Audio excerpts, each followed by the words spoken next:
Jedi had a big build-up because it had 2 movies prior. And for me, going into Jedi, I went into it with all these hopes and dreams of what Boba Fett would do now. Because we know Empire introduced Boba Fett. And now we had Boba Fett, we knew who he was. What's going to happen? I thought he was going to be in the beginning of Jedi, all the way to the end of the Jedi, and even included in the climax of Jedi. And so, for me personally, seeing Jedi and the end of the first act, Boba not being in Star Wars anymore, it killed.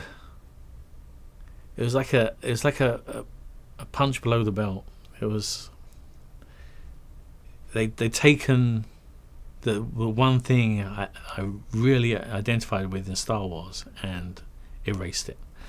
And the rumor was always, or is, that George did not like how popular Boba Fett was compared to his hero character Luke. The action figure being the most sought after action figure, and the 12-inch Boba Fett being kind of the holy grail back then. And he didn't like having this background character that never said anything upstaging his main characters, or at least competing with them. So he did what he did. He wrote him out of the movie. And I guess in some ways I'm kind of grateful that you didn't actually see him die. You see him fall into the pit. So thank you, George, for leaving that question mark of is Boba Fett dead? I'm thankful that is left open, because that's the big thing that I always get asked. Is Fett alive? Like I know, because I'm Fett. I know. I have the answer. Because I'm alive, he must be alive. But Jedi for me was heartbreak, because it provided so many things I loved. It introduced Jabba, introduced speeder bikes, it introduced Endor. The biker scouts didn't exist before Jedi, and so there's lots of great stuff. That the second bigger Death Star half constructed was amazing, but with Jedi came a lot of heartache, because the one character that I was fully invested in was taken out of the picture.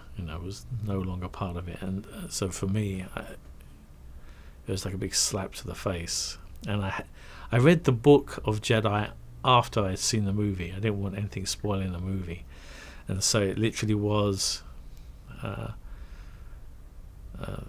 nasty surprise when he falls into the Sarlacc, and that was the butt of everyone's jokes back then, because I was a big Boba Fett fan. Like, haha, your character fell in the Sarlacc. Oh, that was lame. And so Jedi will always have that. So that's why Empire always ranks way higher than Jedi for me, because in Empire he did everything right. He was on top of everything, and in Jedi he did everything wrong. So the whole point of these Tales of the Sarlacc are all the steps that led to my becoming Boba Fett in the end. And so that's why we're talking about the original classic movies the way we are. And it really didn't. I didn't watch the movies, and as a result of seeing the movies, think, I'm going to be in a special effects. I'm going to be a special effects artist. I'm going to work on these movies. I didn't think that. As a teenager, up until college, I started college. I wanted to do a degree but to do a degree, a Bachelor of Arts degree, you had to first complete a diploma. And so the diploma course was a general art and design course. And I went into that fully invested in becoming a children's storybook illustrator. I was going to do drawing.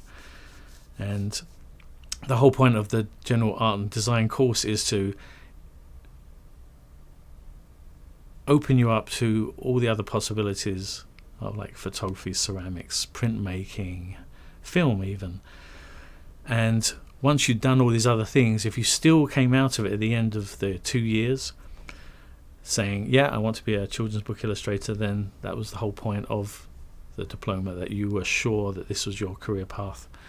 I managed to convince the school that I could do it in 1 year, because I didn't want to do a 2-year diploma course and then a 3-year Bachelor of Arts. I wanted to chop one of those years out, and so I convinced them I could do it in 1 year. And even at the end of that 1 year, I was still thinking I was going to be an illustrator. And the exit interview I had,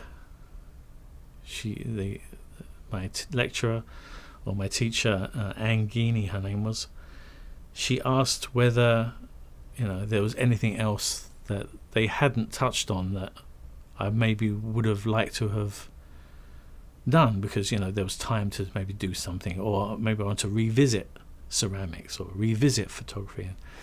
And I just mentioned to her that I can't remember what the exact question was, but my answer was that I've always loved animation. And she kind of rolled her eyes and said, we can't help you, we don't have animation to offer.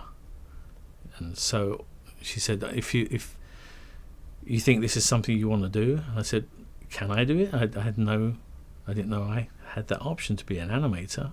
I loved animation. I didn't know I could actually be a person that made animation.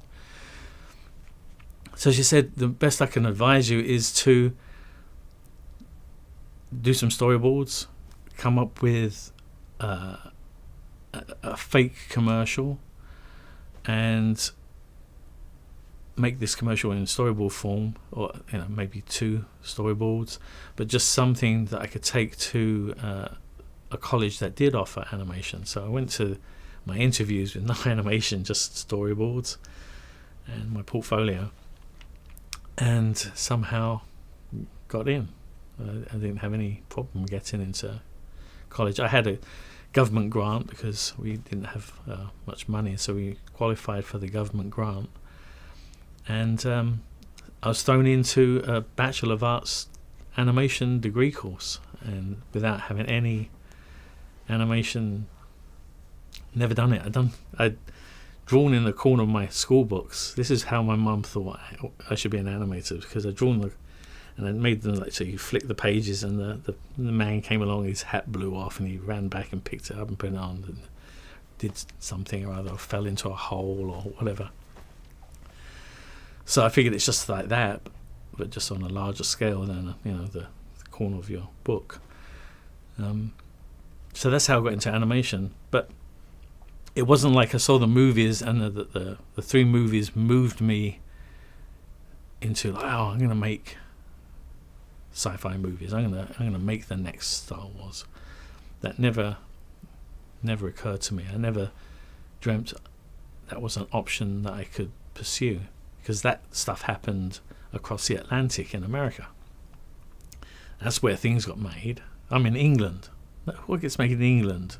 BBC, TV. But movies were the other side of the world and completely beyond my reach, and I didn't expect ever to be in the field I'm in, ever, when I was a teenager.